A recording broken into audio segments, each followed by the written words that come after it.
প্রশংসা ওই আল্লাহর যিনি তার নবীকে, যিনি তার বান্দাকে মেরাজের রাতে মসজিদুল হারাম থেকে মসজিদুল আকসায় ভ্রমণ করিয়েছেন। মেরাজের রাত্রিতে বিশ্বনবী ওই মসজিদটা ভ্রমণ করেছিলেন এবং বিশ্বনবী বলেছেন, খবরদার, স্পেশাল সওয়াবের নিয়তে, বিশেষ সওয়াব পাওয়া যাবে এই নিয়তে পৃথিবীর 3টা মসজিদ ছাড়া আর কোনো মসজিদে সফর করা জায়েজ। তার প্রথম হলো মসজিদুল আকসা। এই মসজিদুল আকসার ভেতরে 1 রাকাত নামাজ পড়লে 500 রাকাতের সওয়াব দেয় কে? 2 নম্বরে মসজিদে নববী, বিশ্বনবীর কবর যেই মসজিদের মধ্যে রয়েছে, ওই মসজিদে 1 রাকাত নামাজ পড়লে 1000 রাকাত নামাজের সওয়াব দেয় কে? 3 নম্বর মসজিদুল হারাম, যেই মসজিদুল হারামের মাঝখানে আল্লাহর ঘর রয়েছে, ওই ঘরে 1 রাকাত নামাজ পড়লে 1 লক্ষ রাকাতের সওয়াব আমলনামায় দিবে কে? আর যদি জামাতে পড়েন আরো 27 গুণ বেশি, তার মানে 1 রাকাতে 27 লক্ষ রাকাতের সওয়াব। সুবহানাল্লাহ কইবেন না? এজন্য বিশ্বনবীর এই মসজিদে নামাজ পড়লে 1 রাকাতে 1000 রাকাতের সওয়াব, মসজিদুল আকসাতে পড়লে 1 রাকাতে 500 রাকাতের সওয়াব, আবার মসজিদুল হারামে 1 রাকাত নামাজ পড়লে 1 লক্ষ রাকাতের সওয়াব দিবে কে? তার মানে দিনের জৈতুন বলে আল্লাহ ফিলিস্তিনের কসম কেটেছেন। আর এই ফিলিস্তিনের মধ্যে মসজিদুল আকসা রয়েছে, যেটা বিশ্বনবীর মেরাজের স্টেশন।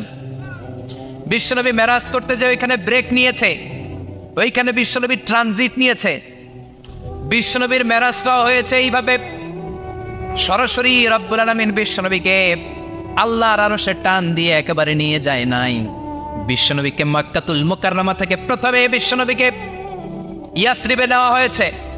বিশ্বনবী ওনার চাচাতো বোন উম্মে হানির ঘরে শোয়া ছিলেন। সাইয়েদনা জিব্রাইল ঘরের চালটা ফাঁকা করে বিশ্বনবীকে তুলে নিয়ে হাতিমে কাবার মধ্যে বসালেন। বিশ্বনবীর গলার নিচ থেকে শুরু করে নাভি পর্যন্ত এক টান দিয়ে ছেড়ে ফেললেন। বিশ্বনবীর কলিজাটাকে বের করলেন, জামজামের পানি দিয়ে বিশ্বনবীর কলিজাটাকে ধৌত করলেন, আবার কলিজা ঢুকিয়ে দিয়ে সেলাই করে দিলেন। বিশ্বনবীর পুরো জীবনীতে শুধুমাত্র কেবলমাত্র কয়েকজন সাহাবা বিশ্বনবীকে উদম গায়ে দেখেছে, মানে খালি গায়ে দেখেছে। যে সমস্ত সাহাবারা বিশ্বনবীকে খালি গায়ে দেখার সুযোগ পেয়েছে, তারা বলেছে, আমরা বিশ্বনবীর গলা থেকে নাভি পর্যন্ত এই জায়গায় সেলাইয়ের দাগ দেখতে পেয়েছি। সাইয়েদনা জিব্রাইল গলা থেকে নাভি পর্যন্ত কেটে কলবটা বের করে জামজামের পানি দিয়ে ধুয়ে আবার সেট করে দিলেন, এরপর সেলাই করে দিলেন। এটাকে বলে শাক্কে সাদার, সিনা চাক। কি বলে? ডাক্তারি ভাষায় বলে ওপেন হার্ট সার্জারি। নাম শোনেন নাই? বিশ্বনবীর পুরো জিন্দেগিতে 2 বার এরকম ওপেন হার্ট সার্জারি হয়েছে। আল্লাহু আকবার। মেরাজের রাতে হাতিমে কাবা থেকে ওপেন হার্ট সার্জারি করে বিশ্বনবীকে সাইয়েদনা জিব্রাইল উড়িয়ে নিয়ে গেলেন একটা মরুর প্রান্তরে, ঘুটঘুটে অন্ধকার। সাইয়েদনা জিব্রাইল বললেন, ও নবী, এই জায়গায় দোয়া করেন। বিশ্বনবী দোয়া করলেন। দোয়ার পরে জিব্রাইলকে বললেন, ও জিব্রাইল, কোন জায়গায় রেখে দোয়া করতে বললা? জায়গাটা তো চিনলাম না। সাইয়েদনা জিব্রাইল বলে, নবী গো, কিছুদিন পরে আপনার এলাকা থেকে আপনি বিতাড়িত হবেন। আপনার এলাকা থেকে বিতাড়িত হয়ে যেই জায়গায় আপনি হিজরত করতে যাবেন, এই জায়গাটা হলো ওই জায়গা, হিজরতের জায়গা। জায়গাটার নাম হলো ইয়াসরিব। ইয়াসরিব মদিনার পূর্ব নাম হচ্ছে ইয়াসরিব। আবার সেখান থেকে বিশ্বনবীকে তুলে এক পাহাড়ের উপরে নেওয়া হলো। এগুলো মেরাজের রাতের ঘটনা। ওই পাহাড়ে নামিয়ে বলা হলো, ও নবী, আপনি দোয়া করেন। তার মানে প্রথম স্টেশন মদিনা, ইয়াসরিবে দ্বিতীয় স্টেশন পাহাড়ের উপরে। ব্রেক নিচ্ছেন। ব্রেক নিয়ে বড় জার্নির জন্য বিশ্বনবীকে তৈরি করছে কে? কারণ একটু পরে এমন জোরে টান দিবে, 7 আকাশ ভেদ করে আল্লাহর আরশে চলে যেতে হবে। চিল্লা এখন ঠিক কিনা? পাহাড়ের উপরে নামিয়ে বললেন, ও নবী, দোয়া করেন। বিশ্বনবী পাহাড়ের উপরে দোয়া করলেন।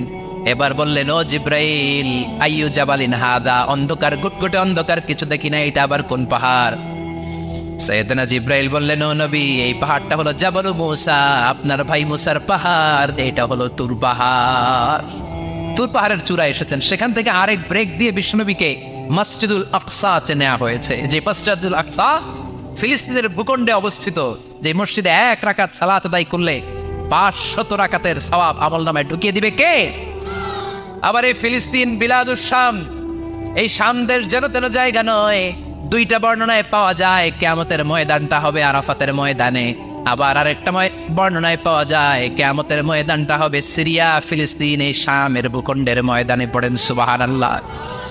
সাইয়েদনা ঈসা আলাইহিস সালাম দাজ্জালকে হত্যা করার জন্য বাংলাদেশে নামবে না। দাজ্জালকে হত্যা করার জন্য সৌদি আরবেও নামবে না।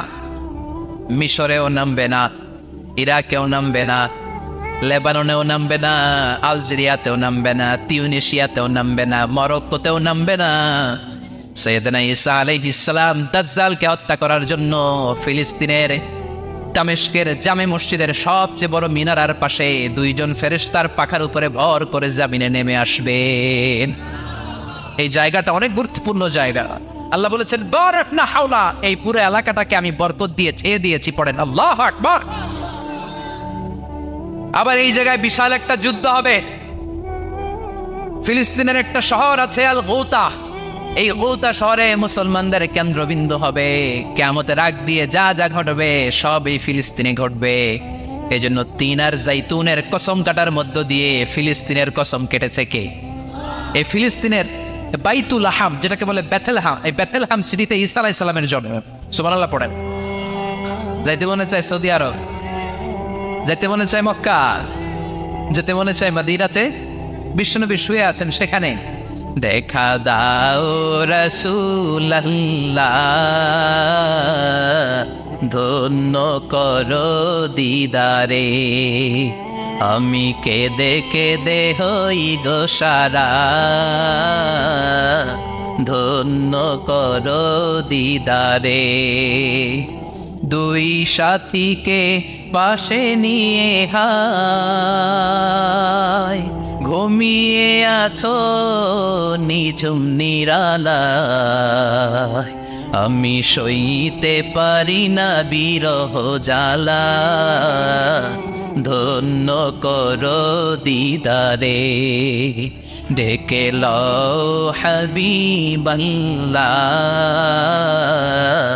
ধন্য করো দিদারে। পড়েন আমিন। অসাধারণ কথামালা এই গানের, কিন্তু সামান্য একটু সমস্যা আছে। বিশ্বনবীর কাছে দিদার চাওয়া যায় না, দিদার চাইতে হবে কার কাছে? দেখা দাও মাবুদ আল্লাহ, ধন্য করো দিদারে, আমি কেঁদে কেঁদে হই গো সারা, ধন্য করো দিদারে। পড়েন আমিন। এজন্য বিশ্বনবীর দিদার আল্লাহর পক্ষ থেকে অনেক বড় নেয়ামত, কিন্তু দিদার বিশ্বনবী দিতে পারে না। দিতে পারে কে? বিশ্বনবী স্বপ্ন যুগে কাকে এসে ওনার নুরানি চেহারাটা দেখাবেন, এটা বিশ্বনবীর সিদ্ধান্তে নয়, একজনের সিদ্ধান্তে। তিনি কে? এজন্য বলতে হবে ডেকে লও মাবুদ আল্লাহ। চিল্লায় কোন ঠিক কিনা? বিশ্বনবীর চেহারাটা বড় সুন্দর ছিল। এত সুন্দর চেহারার মানুষ পৃথিবীতে দ্বিতীয়টা নাই। ওই চেহারা নিয়ে বিশ্বনবী আয়নার সামনে যখন দাঁড়াতেন, উনি বলতেন আল্লাহুম্মা হাসসানতা খালকি ফাহসিন খুলুকি। এর মানে হলো আল্লাহ আমার চেহারাটা আপনি যেমন সুন্দর করেছেন, আমার চরিত্রটাও সুন্দর করে দিয়ে। This is the attitude. এটাকে বলা হয় attitude. What a marvellous amazing attitude he belongs. বিশ্বনবীর কি সুন্দর অ্যাটিটিউড ছিল। সুন্দর চেহারা নিয়ে আয়নার সামনে দাঁড়িয়ে তিনি বলতেন আল্লাহ আমার চেহারাটা যেমনি সুন্দর করেছো, আমার চরিত্রটাকেও সুন্দর করে দাও। আমার বাহিরটা যেমন সুন্দর আল্লাহ, আমার ভেতরটারেও সুন্দর করে দিও। পড়েন আমিন। এই আয়নার দোয়া পারেন তো? আয়নার সামনে দাঁড়ায় এই দোয়া পারেন তো? নাকি বলেন আয়না বসাইয়া দিও কলবের ভিতর? এগুলো বলবেন? পড়েন আল্লাহুম্মা হাসসানতা খালকি ফাহসিন খুলুকি, আল্লাহুম্মা হাসসানতা খালকি ফাহসিন খুলুকি।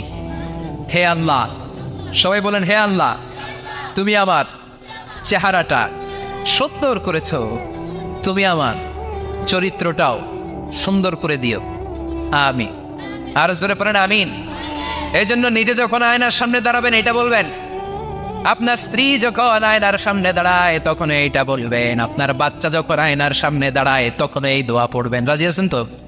আয়নার সামনে দাঁড়িয়ে আমরা বলবো হাসসানতা খালকি, আল্লাহ তুমি আমার চেহারাটা সুন্দর করেছো। আমরা সবাই সুন্দর, আমরা সবাই সুন্দর। যার কালার কালো, কালো চামড়ার লোক, তার মধ্যে একটা সৌন্দর্য আছে না নাই? আল্লাহ বললেন এই কালো আর ধলো এগুলো তো বাইরে। ওয়াখতিলাফু আলওয়ানিকুম ওয়া আলসিনাতিকুম, তোমাদের গায়ের রঙের ভিন্নতা, ভাষার ভিন্নতা, এগুলো আল্লাহর মিরাকেল। একজন সাদা, একজন কালো, একজন ধূসর বর্ণের, এক একজনের চেহারার সাথে আরেকজনের চেহারার মিল নাই। সুবহানাল্লাহ। এটাই সৌন্দর্য। এজন্য আল্লাহ বললেন লাকাদ খালাকনাল ইনসানা ফি আহসানি তাকওয়িম, আমি গোটা মানব জাতিকে চমৎকার একটা স্টাইল দিয়ে তৈরি করেছি। এই স্টাইলের সাথে পৃথিবীর কোনো প্রাণীর কোনো মিল থাকে না। সুবহানাল্লাহ, কি অসাধারণ আমাদের কাঠামো। আপনি যদি হিউম্যান ব্রেইন নিয়ে চিন্তা করেন, আমাদের ব্রেইনের ক্যাপাসিটি কিন্তু অনেক বেশি। এই পৃথিবীতে সবচেয়ে পাওয়ারফুল যে কম্পিউটার আবিষ্কার করা হয়েছে এটার নাম ক্রে-1 সুপার কম্পিউটার।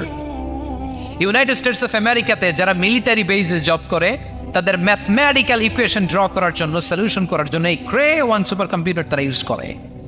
বিজ্ঞানীরা হিউম্যান ব্রেইনের ক্যাপাসিটির সাথে ওই ক্রে-1 সুপার কম্পিউটারের তুলনা করেছে। তারা তুলনা করে দেখেছে ক্রে-1 সুপার কম্পিউটারের চেয়েও আমাদের ব্রেইন শতগুণ বেশি শক্তিশালী। আমাদের হেয়ারিং সিস্টেম নিয়ে যদি আপনি গবেষণা করেন অবাক হয়ে যান। এই যে কানের মধ্যে এখানে পেঁচানো দেখা যায়, এটা কি আল্লাহ এমনি এমনি দিছে? মা খালাকতা হাদা বাতিলা, এমনি এমনি আল্লাহ কিচ্ছু দেয় না। এই পেঁচানো ডিজাইন না থাকলে আপনি শুনতে পেতেন না। আপনার কান দুইটা যদি কেটে কান কাটা রমজান করে দেয়, আপনি কোনো আওয়াজ শুনতে পাবেন না। এই কানের ডিজাইন গুলো, এই আঁকাবাঁকা পথগুলো আল্লাহ তাআলা দিয়েছে ইথারে ভেসে আসা সাউন্ড গুলোকে ইলেকট্রিক্যাল সিগন্যালের মাধ্যমে ভেতরে ঢুকানোর জন্য। কানের তিনটা পার্ট থাকে, একটা হচ্ছে আউটার এয়ার, একটা হচ্ছে মিডল এয়ার, তারপরে হচ্ছে ইনার এয়ার, মাঝখানে এয়ার ড্রাম থাকে।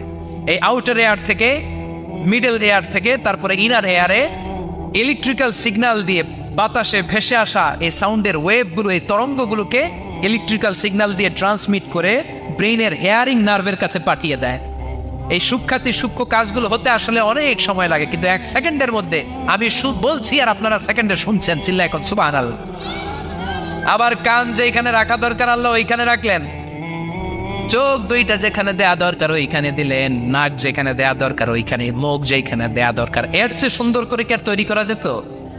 নাক এইখানে না রেখে অন্য জায়গায় সেট করলে কি বেশি সুবিধা হতো? নাক যদি পেছনে থাকতো, খাওয়ার সময় খাবারটা বাসি না ভালো এটা ঘ্রাণ নেওয়ার জন্য সব সময় খাবার পেছনে নিয়ে ধরা লাগতো, ঠিক কিনা? তার মানে নাক এই জায়গায় রাখাতে সুবিধা হয়েছে না? সুবহানাল্লাহ কইবেন না? কি সুন্দর মুখটা দিলেন, হ্যাঁ, কি সুন্দর চোখ দিলেন। এই কান দিয়ে আমরা শুনি, দেখেন কানের সেটিংটা কত সুন্দর। ধরেন ফর এন এক্সাম্পল, উদাহরণস্বরূপ এই কানটা আল্লাহ এইখানে না রেখে এই কান যদি আপনার এই বাম বগলের ভিতরে দিত, আর এই কান যদি আপনার এই বগলের নিচে দিত, তাহলে আজকে মিজানুর রহমান আজহারের ওয়াজ শোনার জন্য সবার এইভাবে বসে থাকা লাগতো 1.5 ঘন্টা। কারণ এইভাবে এখন যেভাবে আছে এইভাবে বসে থাকলে তো কান চাপা পড়ে যেত, কথা একটাও শোনা যেত না। সুবহানাল্লাহ কইবেন না? চোখের সেটিংটা কত সুন্দর। চোখ এইখানে না রেখে যদি মাত্র 2 ইঞ্চি উপরে এনে দিত, সেজদা দিতে পারতেন। শীতকালে যে ফুটবল খেলেন, হেড দিতে পারতেন। হেড দিতে গেলে বল চোখের মধ্যে লাগা, চোখ শেষ। সুবহানাল্লাহ পড়েন। কি অসাধারণ অবকাঠামো। এই হিউম্যান অ্যানাটমি নিয়ে গবেষণা করলে মানুষ অবাক হয়ে যায়। দেহের ভেতরে কি সমস্ত যন্ত্রপাতি দিলেন, কিডনি দিলেন, গল ব্লাডার দিলেন, হার্ট দিলেন, লাং দিলেন। যেখানে যে অঙ্গটা রেখে দেওয়া দরকার ঠিক সেইভাবে মায়ের পেটে থাকতেই আমাদের ডিজাইন দিয়েছে কে? এতগুলো ডিজাইনের মালিক কে? 600 কোটি মানুষ যদি পৃথিবীতে থেকে থাকে তাহলে 600 কোটি ডিজাইন লাগছে না ওনার? আরো কয়শো কোটি আসবে আমরা জানি। কয়শো কোটি ডিজাইন চলে গেছে জানি। একটা ডিজাইনের সাথে আরেকটা ডিজাইনের মিল আছে? চিৎকার করে বলেন এই কারিগরটা কে? এজন্য আল্লাহ বলেন 4টা জিনিসের কসম কেটে তোমাদেরকে আমি যেটা বলবো শোনো। লাকাদ খালাকনাল ইনসানা ফি আহসানি তাকওয়িম, আমি মানুষের আকৃতিটা, মানুষের চেহারাটা বড্ড সুন্দর করে তৈরি করেছি। এত সুন্দর করে আল্লাহ তৈরি করেছেন, এর কোনো বাতিল নাই, কোনো বিকল্প নাই। চোখ যেমন হওয়া দরকার ঠিক তেমন। এই চোখ নিয়ে কত গবেষণা হয়েছে শুনলে অবাক হয়ে যাবেন। মাত্র 2 মিলিমিটার ডাইমেনশনের ছোট্ট আমাদের এই চোখ। এই চোখ দিয়ে আমরা অনেক কিছু দেখি। কাছের জিনিস যেমনি দেখি, দূরের জিনিসও দেখি। দূরের চাঁদ দেখি, দূরের সূর্য দেখি, দূরের মেঘমালা দেখি, ওই বিমানটাকে দেখি, আবার কাছে ছোট্ট মানুষটাকেও দেখি, ঠিক কিনা? এটার ভেতরে আল্লাহ অনেক পাওয়ারফুল মেগাপিক্সেল দিয়েছেন। এই পৃথিবীতে সবচাইতে পাওয়ারফুল যে ক্যামেরাগুলো আবিষ্কার হয়েছে মুভি শুট করার জন্য, সেখানে যেই মেগাপিক্সেল আল্লাহ দিয়েছেন চোখের ভেতরে এর কয়েক গুণ বেশি দিয়েছেন। চিল্লায় বলেন আল্লাহু আকবার। এই চোখ দিয়ে মেডিকেল সায়েন্স বলছে human ice can identify more than 10 million colours. 1 মিলিয়নে 10 লক্ষ, 10 মিলিয়নে কত? 1 কোটি। তার মানে এই চোখ দিয়ে আমরা আমাদের এক একটা চোখ দিয়ে 1 কোটি ধরনের রং শনাক্ত করতে পারি। এক লাল রঙের মধ্যে কত লাল, লাইট রেড, ডিপ রেড, কত ধরনের মিক্স করে কত কালার হয়, সবকিছু চোখ দিয়ে আমরা ধরতে পারি। চিল্লায় বলেন আল্লাহু আকবার। জিহ্বা দিয়ে স্বাদ নেওয়ার সুযোগ দিলেন। এই জিহ্বার পার স্কয়ার সেন্টিমিটারে টেস্ট বার্ড রয়েছে 184টা। সেই হিসাবে আপনার জিহ্বার উপরিভাগ দিয়ে আপনি 10,000-এরও বেশি ধরনের খাদ্যের স্বাদ আস্বাদন করতে পারেন। চিৎকার করে পড়েন আল্লাহু আকবার। এক একটা অঙ্গ নিয়ে যদি আপনি গবেষণা করেন, কত কাজ করার সুযোগ আল্লাহ তাআলা দিয়ে দিলেন। 206টা নাকি হাড্ডির পিস রেখেছে আল্লাহ এক একটা দেহের ভিতরে। 206টা না, 206টা হাড় আছে। আমাদের প্রত্যেকের দেহের ভিতরে কয় পিস হাড্ডি? কথা কয় না, 206টা। সবচেয়ে ছোট হাড়টা আছে কানের ভেতরে। সুবহানাল্লাহ পড়েন। সবচেয়ে ছোট হাড়, এক একটা অঙ্গ কত সুন্দর এরকম বেন্ড করা যায়, হাত পা নাড়ানো যায়, এইখানে একটা টুইস্ট করা যায়, এইখানে টুইস্ট করা যায়, আবার কবজি টুইস্ট করা যায়, আবার এইখানে এক একটা আঙ্গুলে কতগুলো টুইস্ট করা যায়। সুবহানাল্লাহ কইবেন না? কত কাজ এ হাতের। এই হাত দিয়ে ঘুষি মারা যায়, হ্যাঁ, হাত দিয়ে আটার খামির বানানো যায়, হাত দিয়ে ভারী জিনিস উত্তোলন করা যায়। আবার এই হাত দিয়ে দেখেন ক্রিকেটাররা কি সুন্দর বল করে, এটা দিয়ে স্পিন বল করে, লেগ স্পিন করে, অফ স্পিন করে, পেস বল করে। এক হাতের মধ্যে কত কারসাজি। সুবহানাল্লাহ করে না? আবার বা হাতে স্পিন করে না, বল এদিকে পড়ে ওদিকে চলে যায়, আছে না নাই? আবার এই আঙ্গুল দিয়ে কত কাজ। বাজার থেকে বাজার করে যখন বাজারের ব্যাগ যখন নিয়ে আসেন, হাতে ধরেন নাকি আঙ্গুলে ধরেন, কত কাজ। এই আঙ্গুল দিয়ে মোবাইল টিপে আমরা মোবাইল ইউজ করি, আঙ্গুল দিয়ে ল্যাপটপে আমরা টাইপ করি। ডাক্তাররা এই আঙ্গুল দিয়ে সুই ইউজ করে সূক্ষ্ম সূক্ষ্ম সার্জারির কাজগুলো করে। অবাক হয়ে যাবেন এই আঙ্গুলের কত কাজ। এই আঙ্গুল দিয়ে আবার এখন ক্রিকেটেও এরকম 2 আঙ্গুল তুললে ছক্কা, আছে না নাই? আবার 1 আঙ্গুল তুললে আউট, আবার এটা তুললে ভিক্টরি, বিজয় চিহ্ন। দেখবেন যত নেতা খেতা করে পুলিশে ধরে এটা দেখায়, আছে না নাই?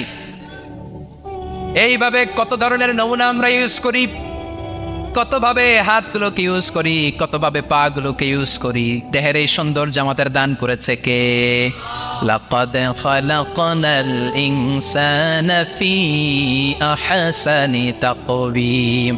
আমি মানুষকে সব চাইতে সুন্দর আকৃতিতে তৈরি করেছি। সুবহানাল্লাহ পড়েন, চিল্লায় পড়েন আল্লাহু আকবার।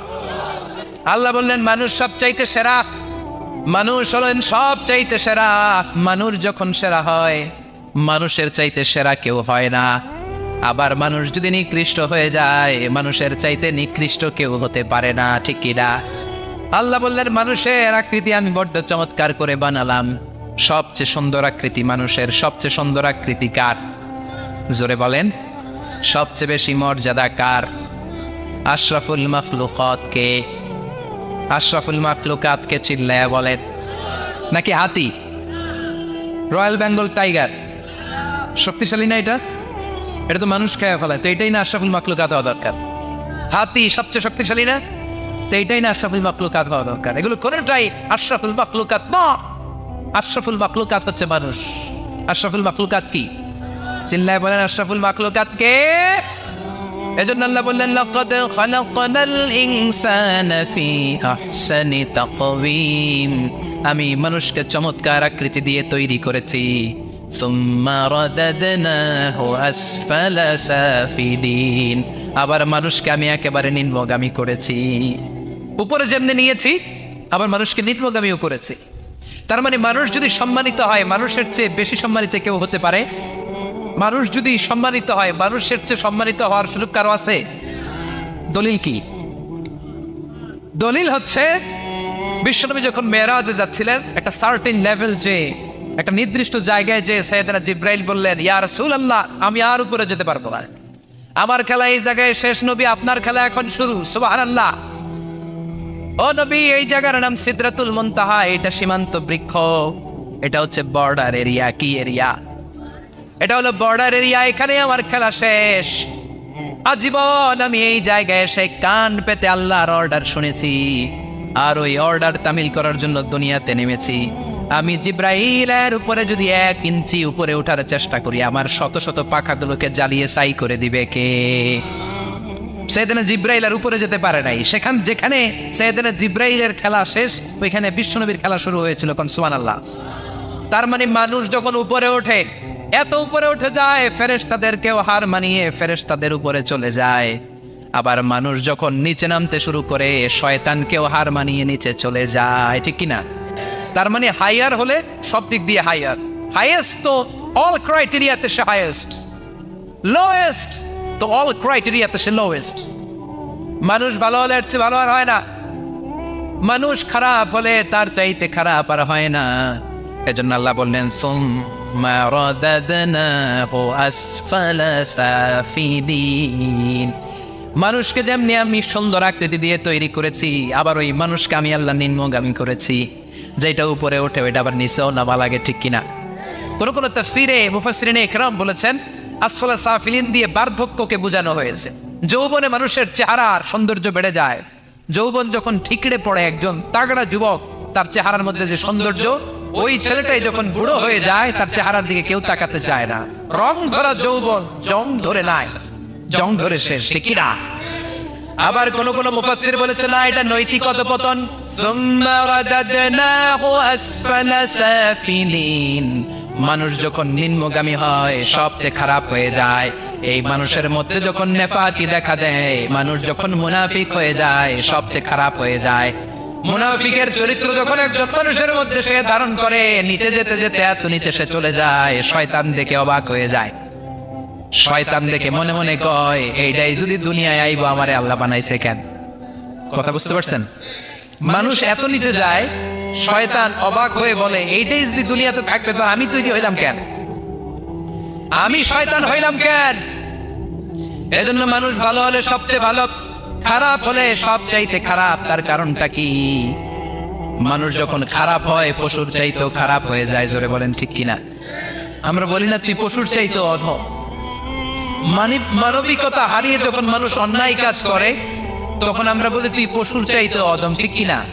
এজন্য বলা হয় জনসংখ্যা বাড়ছে, মানুষ বাড়ছে না। বাড়ছে জনসংখ্যা, বাড়ছে কি মানুষ? বাড়ছে নাকি? মানুষ নাই। এই দুনিয়া এখন তো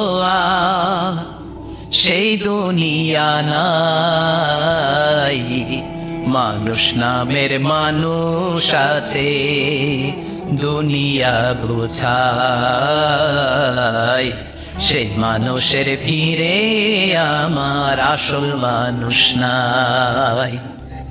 এই দুনিয়া এখন তো সেই দুনিয়া নাই, মানুষ নামের মানুষ আছে, দুনিয়া বোঝায় সেই মানুষের ভিড়ে আমার আসল মানুষ নাই। আসল মানুষের বড় অভাব।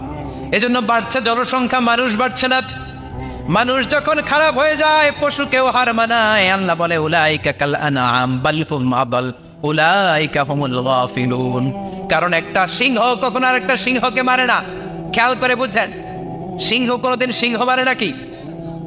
বাঘ বাঘ মারে নাকি? হাতি কোনোদিন হাতি মারে নাকি? কিন্তু মানুষ মানুষকে মারে, ঠিক কিনা? আওয়াজ করে উত্তর দেন, একটা বাঘ আর একটা বাঘকে 8 টুকরা 10 টুকরা করে নাকি? একটা হাতি আর একটা হাতিকে কোনোদিন 20 টুকরা 14 টুকরা করে নাকি? কিন্তু একটা মানুষ আর একটা মানুষকে 8 টুকরা 14 টুকরা 20 টুকরা করে, ঠিক কিনা? আল্লাহ বললেন সুম্মা রাদাদনাহু আসফালা সাফিলিন। মানুষ যখন শ্রেষ্ঠ হয়, মানুষের চাইতে শ্রেষ্ঠ যেমনি কেউ আর হতে পারে না। আবার মানুষ যখন নিকৃষ্ট হয়ে যায়, মানুষের চাইতে নিকৃষ্ট আর কেউ হতে পারে। এজন্য ভালো হওয়ার দরকার আছে না নাই? তার মানে মানুষ যেমনি উপরে ওঠে আবার নিচেও নামতে পারে। মানুষের যেমনি সুযোগ আর সম্ভাবনা বেশি, মানুষের মধ্যে বিপদ খুব বেশি। কিন্তু 2 শ্রেণীর ব্যক্তিকে বিপদ স্পর্শ করে না। কয় শ্রেণী? আরো জোরে বলে। আল্লাহ বললেন সে 2 শ্রেণী হলো ইল্লাল্লাযীনা আমানু ওয়া আমিলুস সালিহাতি ফালাহুম আজরুন গায়রু মামনুন। যারা ঈমান আনবে আর সৎকর্ম করবে, এক আল্লাহর উপরে যারা বিশ্বাস রাখবে আর যারা দুনিয়াতে নেক আমল করবে, তাদের জন্য প্রতিদান রেখেছে কে? তাদেরকে জান্নাত দেওয়ার জন্য প্রস্তুত হয়ে আছে আল্লাহ। জোরে কোন ঠিক কিনা? ওই জান্নাতে ঢোকার ইচ্ছা আছে না নাই? জান্নাতে যেতে চান তো আপনারা? যেতে চান না? কারা কারা হাত তোলেন তো। জান্নাতে যেতে রাজি আছে? রাজি আছেন সবাই? আল্লাহ এই দুনিয়াতে তুমি যেমনি আমাদেরকে একত্রিত করলা, জান্নাতের ময়দানেও তুমি আমাদেরকে একত্রিত করে দিও, পড়ে না আমিন। জান্নাতেও যেন আমরা এভাবে বসে বসে তাফসীরুল কোরআনের ময়দানে থাকতে পারি, তুমি তৌফিক দাও, চিল্লায় পড়ে না আমিন। এজন্য আল্লাহ বললেন বিপদ মুক্ত হতে চাইলে দুইটা কাজ করতে হবে। এক হলো ইল্লাল্লাযীনা আমানু, ঈমান আনতে হবে। কার উপরে? জোরে বলেন, কার উপরে? ঈমানের পথে অবিচল থেকে আমার মরণ যেন হয়, তোমারই কাছে মিনতি আমার, তোমারই কাছে মিনতি আমার, মহামহিম দয়াময়। ঈমানের পথে অবিচল থেকে আমার মরণ যেন হয়, পড়েন আমি আর জোরে আমিন। এজন্য আল্লাহ বললেন প্রথম শর্ত হলো ঈমান আনতে হবে। ওই ঈমানের মধ্যে শিরকের মিশ্রণ থাকতে পারবে না। শিরক ছাড়া পাক্কা মুমিন হয়ে যদি আমার দরবারে আসো, জান্নাতুল ফেরদাউসের দরজা তোমার জন্য খুলে দিবে কে? দুই নম্বরে ওয়া আমিলুস সলিহাত, নেক আমল যদি করতে পারো, ঈমান আর নেক আমল এই দুইটার গ্যারান্টি যদি দিতে পারো, জান্নাতের গ্যারান্টি দিবে কে? এরপরে আল্লাহ বললেন ফামা ইউকাযযিবুকা বা'দু বিদ্দীনি আলাইসাল্লাহু বিআহকামিল হাকিমিন। এত সুন্দর সুন্দর চারটা কসম দিয়ে ওয়াজ নসিহত করার পরে ও নবী, কারা আখিরাতকে অস্বীকার করে, কারা জান্নাত এবং জাহান্নামকে অস্বীকার করে, ও নবী আমি আল্লাহ কি শ্রেষ্ঠতম বিচারক নই? আলাইসাল্লাহু বিআহকামিল হাকিমিন। আল্লাহ এখানে আপনাদেরকে প্রশ্ন করেছে, কি করেছে? কথা বলে কি করেছে? He put a question to the audience. Allah just put a question to the listener. শ্রোতাদের কাছে আল্লাহ একটা প্রশ্ন রেখে দিয়েছে। 8টা আয়াতের সূরাতুত 3 যখন আপনি পড়ে শেষ করলেন, আল্লাহ একটা প্রশ্ন দিয়ে শেষ করবেন। আল্লাহ বললেন আলাইসাল্লাহু বিআহকামিল হাকিমিন, আমি আল্লাহ কি শ্রেষ্ঠ বিচারক নই? আল্লাহ কি শ্রেষ্ঠ বিচারক নন? আমরা বললাম বালা, অবশ্যই আল্লাহ আপনি শ্রেষ্ঠ বিচারক। আবু দাউদের বর্ণনা, বিশ্বনবী বলেন কেউ যদি সূরাতুত 3 পড়া শুরু করে, পড়তে পড়তে পড়তে পড়তে শেষ আয়াতে যখন চলে আসে, সে যখন পড়ে আলাইসাল্লাহু বিআহকামিল হাকিমিন, এর মানে হলো আমি আল্লাহ কি শ্রেষ্ঠ বিচারক নই? আমি আল্লাহ কি আহকামুল হাকিমিন নই? সূরাতুত 3 শেষ আয়াতে যখন কেউ পৌঁছে যায়, সেজন্য আল্লাহর প্রশ্নের জবাব দিয়ে তারপরে সূরাটা শেষ করে। সেজন্য বলে বালা ওয়া আনা আলা যালিকা মিনাশ শাহিদিন, ও আল্লাহ আমি সাক্ষ্য দিলাম অবশ্যই আপনি আহকামুল হাকিমিন, আপনি শ্রেষ্ঠ বিচারক। কারণ আল্লাহর চাইতে শ্রেষ্ঠ বিচারক আর কেউ আছে নাকি? সব বিচারকের বড় বিচারক কে? সবচেয়ে বড় বিচারপতির নাম কি? দুনিয়ার বিচারপতিদের বিচার করবেন যে বিচারপতি, ওই বিচারপতির নাম কি? আলাইসাল্লাহু বিআহকামিল হাকিমিন, আমি কি শ্রেষ্ঠ বিচারক নই? আল্লাহ প্রশ্ন, of course you are the জাজ অফ অল জাজেস। আল্লাহ হচ্ছে সব বিচারকের শ্রেষ্ঠ বিচারক। কারণ আল্লাহর বিচারে কোনো দুই নাম্বারই নাই, আছে নাকি? আল্লাহর বিচারে কোনো জুলুম নাই, আছে নাকি? আল্লাহর বিচারের ময়দানে ঘুষ দেওয়ার সিস্টেম নাই, আছে নাকি? আল্লাহর বিচারের দিন কোনো টেলিফোন কলে কোনো কাজ হয় না, আছে নাকি?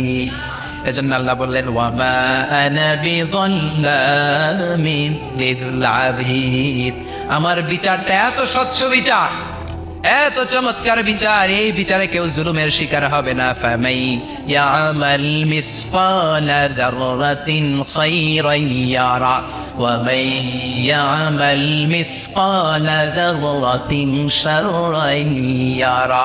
আমার বিচারটা এমন বিচার, যাররা পরিমাণ ভালো করেছো ওইটাই পাবা, যাররা পরিমাণ খারাপ করেছো সেটাও পাবা। যে যতটুকু করেছো পরিণাম তার ততটুকু, এটাই হলো আল্লাহর বিচার, ঠিক কিনা? এরপর আল্লাহ বললেন ওয়াখফিদ লাহুমা জানাহায যুল্লি মিনার রাহমাতি ওয়া কুর রাব্বিরহামহুমা কামা রাব্বায়ানি সাগীরা। ওয়াখফিদ লাহুমা জানাহায যুল্লি মিনার রাহমা, বাবা মার জন্য রহমতের চাদর বিছিয়ে দাও। তোমার যত সম্পদ আছে মা বাবার পায়ের সামনে বিলিয়ে দাও, তোমার জীবনে বরকত দিবে কে? এজন্য প্রথম বেতন পেলে টাকাটা দিবেন মায়ের হাতে, গিফট কিনলে আগে দিবেন মাকে, বউরে দিবেন না ওটা বলতেছে না, বউরে তো দিবেনই, কিন্তু আগে মায়ের হাতে কিছু দিবেন, তাহলে আপনার ইনকামে বরকত দিবে কে? আর বাবা মা একজন কিংবা দুইজন যদি দুনিয়া থেকে বিদায় নেয়, বাবা মার কবরের সামনে দাঁড়িয়ে চোখের পানি ছেড়ে তোমরা পড়ো, রব্বির হামহুমা কামা রব্বায়ানি সগীরা ওয়া কুর রব্বির হামহুমা কামা রব্বায়ানি সগীরা। কবরের সামনে দাঁড়িয়ে আল্লাহরে বলেন, আল্লাহ বাবা মা ছোটবেলা যেমনি আমাদেরকে আদর দিয়ে সোহাগ দিয়ে ভালোবাসা দিয়ে আগলে নিয়েছে, আমার বাবা মা ইন্তেকাল করার কারণে তোমার কাছে যাওয়ার পরে তুমিও আদর আর ভালোবাসা দিয়ে আমার বাবা মাকে কাছে টেনে নিও। পড়ে না আমিন? আর জোরে পড়ে না আমিন? এজন্য আল্লাহর ফয়সালা দুইটা। জোরে বলেন কয়টা? সবাই বলেন। ঘুম আসছে তো জিমাই পড়েন কেন? ফয়সালা কয়টা? এক নম্বর ফয়সালা ইবাদত হবে একজনের, তিনি কে? দুই নম্বরে খেদমত করতে হবে কার? বিশ্বনবী বললেন এই পৃথিবীতে যত ভালো আমল আছে তার মধ্যে শ্রেষ্ঠ ভালো আমল হচ্ছে মা বাবার খেদমত, বিররুল ওয়ালিদাইন। এক সাহাবী বললেন আইয়ুল আমালি আফদাল ইয়া রাসূলুল্লাহ, ও নবী সবচেয়ে ভালো আমল কোনটা? বিশ্বনবী বললেন সবচেয়ে ভালো আমল তিনটা। জোরে কোন কয়টা? এক নম্বরে as-সালাতু ফি ওয়াক্তিহা, সময় মতো নামাজ, যেখানে আজান হবে ওই জায়গায় নামাজ পড়ার দরকার আছে না নাই? সালাতে কায়েম করো, সালাতে কায়েম করো, হবে সম্মানী তুমি, হবে জান্নাতি তুমি, হবে সম্মানী তুমি, হবে জান্নাতি তুমি, দিবে কাল হাসরে শীতল ছায়া আরশে আজিম, রব্বিয়াল আলা রব্বিয়াল আযীম। ঠিক কি না? এক নম্বর ভালো আমল হচ্ছে সময় মতো নামাজ। দুই নম্বর সবচেয়ে ভালো আমল হলো বিররুল ওয়ালিদাইন, মাতা পিতার খেদমত করা। তিন নম্বরে সবচাইতে ভালো আমল হলো আল জিহাদ ফি সাবিলিল্লাহ, আল্লাহর রাস্তায় জিহাদ করা। সুবহানাল্লাহ। তার মানে এই পৃথিবীর সবচাইতে তিনটা ভালো আমলের মধ্যে মা বাবার সাথে খেদমত করাটা আছে না নাই? এই পৃথিবীর সবচেয়ে ভালো আমল যে তিনটা, এর মধ্যে মা বাবার খেদমত করাটাও আছে। ঠিক কি না? আর এই হাদিসে বিশ্বনবী বললেন মা বাবার খেদমত করা জিহাদের চেয়ে বেশি সওয়াবওয়ালা। এক সাহাবী আসলেন, যা রাজুলুন ইলা রাসূলিল্লাহ ইস্তাযিনুল জিহাদ, এসে বললেন ও নবী জিহাদে যেতে চাই, জিহাদে যাওয়ার অনুমতি দেন। বিশ্বনবী বললেন ও সাহাবী ঘরে আব্বা আম্মা আছে নাকি? সাহাবী বললেন আছে। বিশ্বনবী বললেন ফাফিহিমা ফাজাহিদ, ঘরে যাও বাবা মার খেদমত করো, বাবা মার খেদমত করলে ঘরে বসেই জিহাদের সওয়াব পাবা। বাবা মার খেদমত করলে ঘরে বসেই জিহাদের সওয়াব পাওয়া যায়। চিল্লায় পড়েন আল্লাহু আকবার। এজন্য বাবা মা খুশি হলে আরশের মালিক খুশি, বাবা মা নারাজ তো আরশের মালিক নারাজ। এজন্য বিশ্বনবী বলতেন রেদার রাব্বি ফি রেদাল ওয়ালিদ, বাবা মা যদি খুশি হয় আল্লাহ খুশি হয়। ওয়া সাখাতুর রাব্বি ফি সাখাতিল ওয়ালিদ, বাবা মা যদি নাখুশ হয়ে যায় আরশের মালিক আল্লাহ নাখুশ হয়ে যায়। এজন্য বাবা মার কাছ থেকে দোয়া নেওয়ার দরকার আছে না নাই? বিশ্বনবী বলতেন জান্নাতে দুইটা স্পেশাল দরজা আছে, একটা দরজার নাম আব্বা, আরেকটার নাম মানে আল আম, আরেকটা আল উম। এই দুইটা দরজা আমাদের ঘরে আছে না নাই? এজন্য বিশ্বনবী বলতেন দুইটা দরজা তোমাদের ঘরে আছে, উমা জান্নাতুকা ওয়া নারুক, বাবা মাই তোমার জান্নাত, বাবা মাই তোমার জাহান্নাম। এজন্য বাবা মার সাথে কেমন আচরণ করবা তোমাদের decision, the decision is yours. তুমি ডিসাইড করবা তুমি জান্নাতে যাবা না জাহান্নামে যাবা। আপনি কপালে যত সেজদা দেন, যত কপাল কালো বানান, যতগুলো হজ করে আল হাজ টাইটেল লাগান, যত যাকাত দেন, যত আমল করেন, আপনার মা যদি আপনার উপর নাখোশ হয়ে আল্লাহর কাছে বদদোয়া দেয়, আপনার সব আমলগুলোরে বরবাদ করে দিবে কে? এজন্য বাবা মা যদি হিন্দু হয়, বাবা মা যদি নাস্তিক হয়, তারপরও মা বাবার দোয়ার দরকার আছে না নাই? বাংলাদেশে এরকম অনেক হিন্দু ফ্যামিলি আছে, ছেলে মুফাসসির কোরআনের তাফসীর শুনে না মুফাসসিরের হাতে হাত রেখে কালিমা পড়ে মুসলমান। এরকম হিন্দু ছেলে আছে না নাই? কিন্তু বাবা মা মুসলমান হয় নাই। এখন বাবা মার সাথে খারাপ আচরণ করা যাবে? বাবা মা যদি হিন্দু হয়, বৌদ্ধ হয়, বাবা মা যদি খ্রিস্টান হয়, সে তোমার বাবা মা। ঠিক কিনা? বিশ্বনবীর শালীর নাম আসমা। কি নাম? আসমা বিনতে আবি বকর, বুখারীর বর্ণনা। বিশ্বনবীর কাছে এসে বললেন নবী আনা মুসলিমা, আমি মুসলিম, ওয়া উম্মি মুশরিকা, আমার মা মুশরিক, আফাসিহা, এখন আমি কি করব? আমার মায়ের সাথে ভালো আচরণ করব নাকি খারাপ আচরণ করব? বিশ্বনবী বললেন খবরদার সিলিহা, তোমার মায়ের সাথে তুমি ভালো আচরণ করবা। বাবা মা মুশরিক হোক, কাফের হোক, তাদের দোয়া তাদের আশীর্বাদের দরকার আছে না নাই? সৈয়দনা ইব্রাহিম জালিল কাদের পয়গাম্বর, ঠিক কিনা? উলুল আজমি মিনার রুসুল, খলিলুল্লাহ, মুসলিম মিল্লাতের জাতির পিতা, চিল্লা এখন ঠিক কিনা? কিন্তু ওনার আব্বারে উনি কালেমার দাওয়াত দিতে পারে নাই, দেওয়ার পরেও মানে নাই বাবার নামাজ। তারপরে উনি বাবার সাথে খারাপ আচরণ করেছে নাকি? মোলায়েম ভাষায়, কোমল ভাষায়, আদবের সাথে বাবার ডেকে বলেছে, ইয়া আবাতি লিমা তা'বুদু মা লা ইয়াসমা'ু ওয়া লা ইউবসিরু ওয়া লা ইউগনি আনকা শাইআ। ও আমার সম্মানিত পিতা, কেন ওই মূর্তির ইবাদত করেন? 10টা হাত এরকম বের করে দিয়ে দাঁড়ায় থাকে, জিহ্বা বের করে, সামনে থাকে মিষ্টি রসমালাই, দুধ, কিচ্ছু খেতে পারে না, মাছি বসলেও তাড়াতে পারে না, ঠিক কিনা? কেন এই মূর্তির পূজা করেন? কেন এই পুতুলের ইবাদত করেন? যেই পুতুল কানে শোনে না, চোখে দেখে না, নিজের গায়ের মাছিটা নিজে তাড়াতে পারে। বাবারে আদর করে, যত্ন করে, সম্মান দিয়ে বুঝালেন। কিন্তু বাবার সাথে কি সৈয়দনা ইব্রাহিম খারাপ আচরণ করেছে? জোরে বলেন, খারাপ আচরণ করেছে? এজন্য বিশ্বনবী বললেন, খবরদার, মা বাবা কত রহমত, থাকলে মানুষ বুঝে না, যখন চলে যায় তখন বুঝে, কিন্তু তখন বুঝলে লাভ হয় না, ঠিক কিনা? যতদিন বাবা মা বেঁচে থাকে, বটবৃক্ষের মতো ছায়া দিয়ে থাকে, ছাতার মতো মাথার উপর দাঁড়িয়ে থাকে। ও মিয়া, বন্ধু চলে গেলে বন্ধু পাওয়া যায়, ওয়াইফ চলে গেলে ওয়াইফ পাওয়া যায়, টাকা চলে গেলে টাকা পাওয়া যায়। জনম দুঃখিনী মা যদি দুনিয়া ছেড়ে চলে যায়, মারে আর পাওয়া যায় নাকি?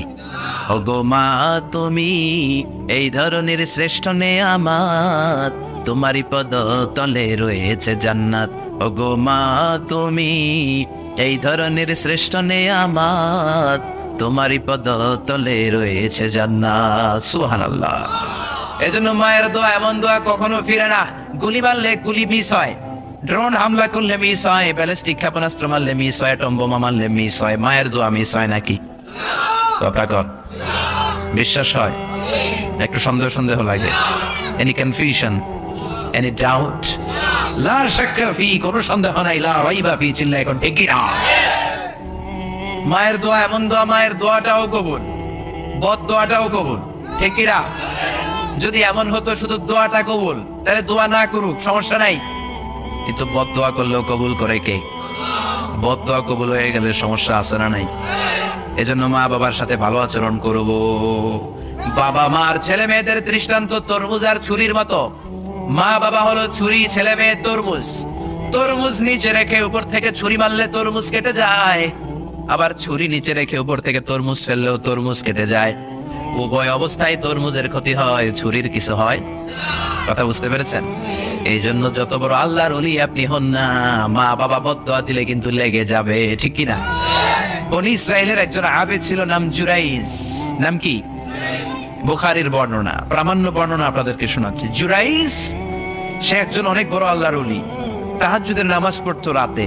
তাহাজ্জুদের নামাজ ছাড়া আল্লাহর ওলি হওয়া যায়? কথা বলে, ওয়ামিনাল লাইলি ফাতাহাজ্জাদ বিহি নাফিলাতান লাকা আসা আন ইয়াবআসাকা রাব্বুকা মাকামাম মাহমুদা। তাহাজ্জুদের নামাজ যদি আপনি পড়েন, আপনার মর্যাদা বাড়িয়ে দিবে কে? এ আল্লাহর ওলি জুরাইজ থাকতেন পাহাড়ের উপর। পাহাড়ের উপরে তাহাজ্জুদের নামাজ পড়ছেন। ইন দ্য মিন টাইম ওনার মা ওনাকে ডেকেছে, ইয়া জুরাইজ আশরিবনি মোয়া, পানি খাওয়া। জুরাইজ মনে মনে ভাবে, হায় হায়, নামাজের মধ্যে দাঁড়ালাম, এখনই মায়ের তৃষ্ণা লাগলো, কি করব?